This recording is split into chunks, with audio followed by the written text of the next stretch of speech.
सिर्फ इतनी बात कहना चाहता हूं कि मैंने हिंदुस्तान का जो थोड़ा बहुत इतिहास पढ़ा है और अपने बचपन में जो देखा है, उसमें हिंदुस्तान की आम जनता ने मिलजुल के रहना सीखा था।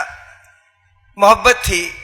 मेरे उस्ताद थे, मेरे टीचर थे मौलवी अहमद बख्श, सरकारी मास्टर थे। जब मेरी बहन बीमार पड़ी, मैं कक्षा 4 में पढ़ता था और मैं स्कूल गया, तो मैंने कहा, उसकी मेरी बहन को बड़ी चेचक निकल आई थी, आंखें बंद हो गई थी, ऊपर टोपे पे बड़े बड़े फोले थे, जीप पर थे, पानी कई दिन से पिया नहीं था। मेरे पिताजी ने उसकी नब्ज देखी तो बोले दोपहर तक मर जाएगी। तो मैं स्कूल गया, तो हमने कहा मास्टर साहब आज मेरी बहन मर जाएगी दोपहर तक। बोले क्या हुआ उसको? हमने कहा उसको बड़ी चेचक निकली, कई दिन से खाया पिया नहीं है, उसने आंखें भी नहीं खोली है।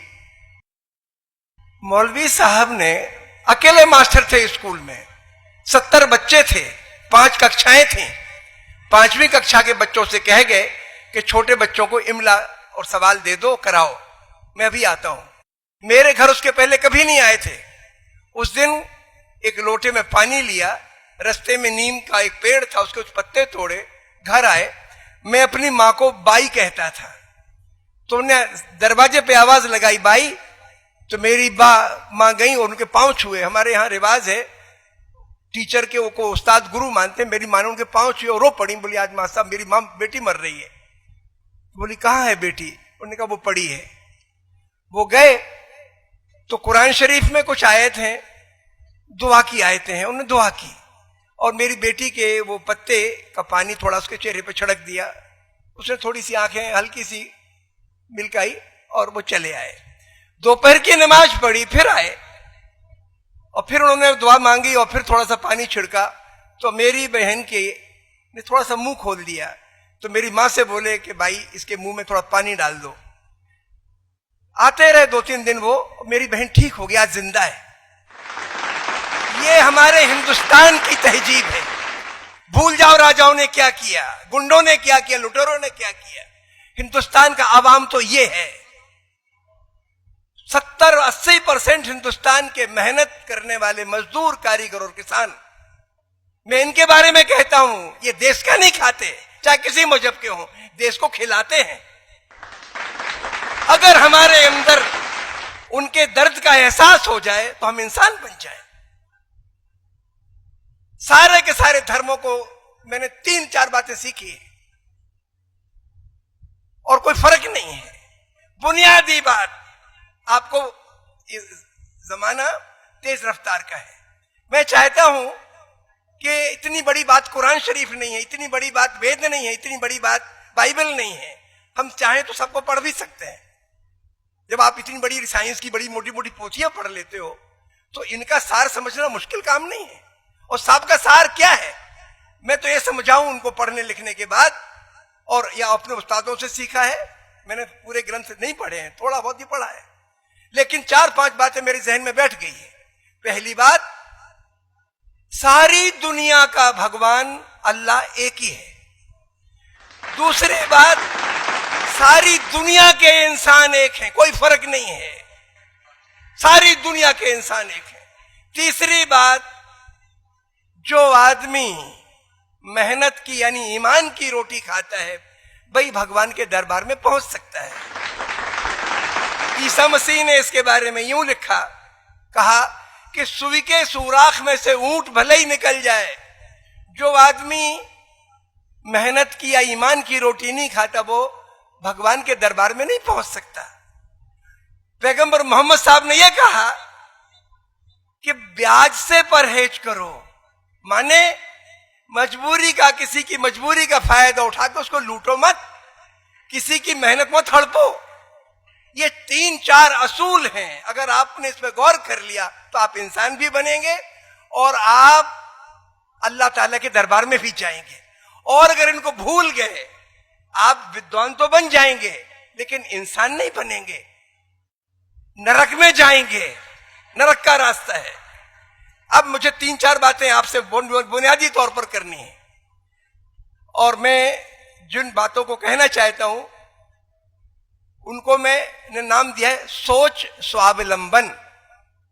भगवान ने अपन को जिस्म दिया है, शरीर दिया है, उसके अंदर एक दिमाग भी दे रखा है, लेकिन दिमाग तभी काम करता है और वही दिमाग का सोच सही है जिससे हमारी रूह ऊंची उठे, हमारा जमीर जगे। जिस सोच से जमीर मिट्टी में मिले वो सोच फजूल है, वो अकलमंदी फजूल है। तो मैं सोच स्वावलंबन के बारे में दो चार बातें आपसे कहना चाहता हूं। पहली बात तो ये, कुरान शरीफ में जो पहली आयत उतरी मोहम्मद साहब पे वो ये थी, पढ़। अब उस वक्त तो पढ़ने के लिए कुरान शरीफ तो नहीं थी, पहली आयत थी वो, तो क्या पढ़ो। तो हमारे एक दोस्त ने हमें एक बात अच्छी बताई।